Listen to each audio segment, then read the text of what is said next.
they work so well together. I mean, it's so amazing to see Bobby D and Leo D in this film together. I just realized Bobby D and Leo D. Yeah, I just want to start by saying that, you know, for me, this is just an exceptional experience watching your film, and you know how I feel about all of your films, but this one stands out in a way for me that's so impactful.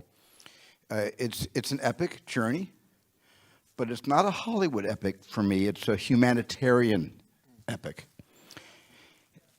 I think you demonstrated such sensitivity to the Osage customs, their spoken language, their music, their deep faith in Wakanda, and the irony that Osage means the chosen people of chance, which turns out to be, with the discovery of oil, both a blessing and a curse. And your direct involvement with the Osage throughout the making of this film, I think, reflects such a foundation of trust that happened, I believe, with your association with Chief Standing Bear. Yes. And the Osage survivor community. But you know, had they read the book? Because in the David Grenn book, you know, there's much more emphasis on the formation of the FBI through J. Edgar Hoover than the final movie. Because I think 60 Osage were murdered. Eventually, most of those were unsolved. Right. When Jesse Plemons arrives, what arrives with him is the hope of justice. And for me, what arrived with Ernest was I kept hoping for Ernest. I kept praying and hoping that he didn't know the insulin was laced with arsenic. I kept hoping that he wasn't that complicit in a woman that he truly loves, but he's torn by the righteousness of King. I mean, it's so complicated. It's so complex. You know, I kept thinking, because I kept trying to hang. I wanted to like somebody in that town. You know, I mean, I loved all the Osage, everybody. I wanted to like somebody in the town, and I kept hanging on to how could I like Ernest. And at one point, I kept thinking that Ernest had a similar quality to Lenny Small in Of Mice and Men. Oh yeah, you know, and that was kind of my way into Ernest, because in a way, you know, this film and a lot of other films that you've made, kind of, you know, force the audience to rediscover their own moral compass. Because as an audience, our moral compass is being tested constantly. And in this film, you have two guys who cause us to interrogate ourselves from the very, very beginning. And especially when we start to feel something like hope for Ernest, which I did.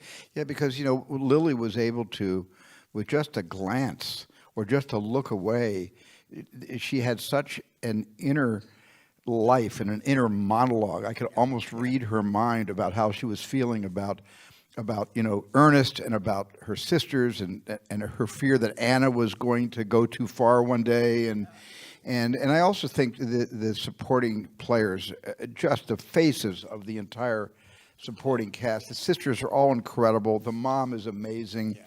But you cast locals. You are the master of our medium, and this is your masterpiece, Marty. Thank you. Thank you. Well,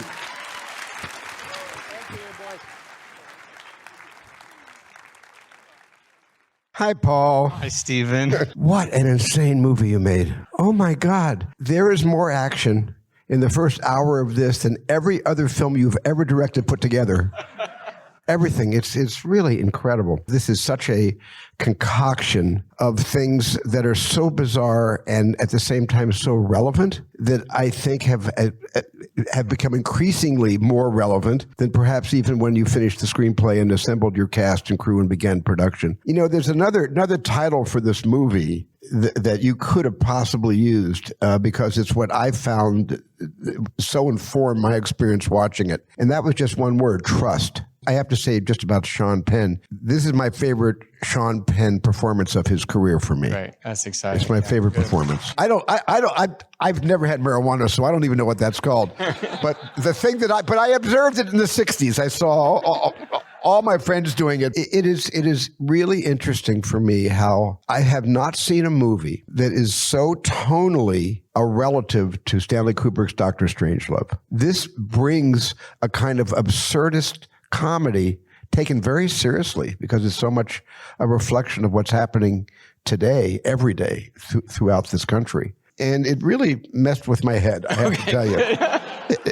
It really, really did. The whole thing about what you called things, like Rimhorn's, Rimhorn's chicken licking food farm. Yeah.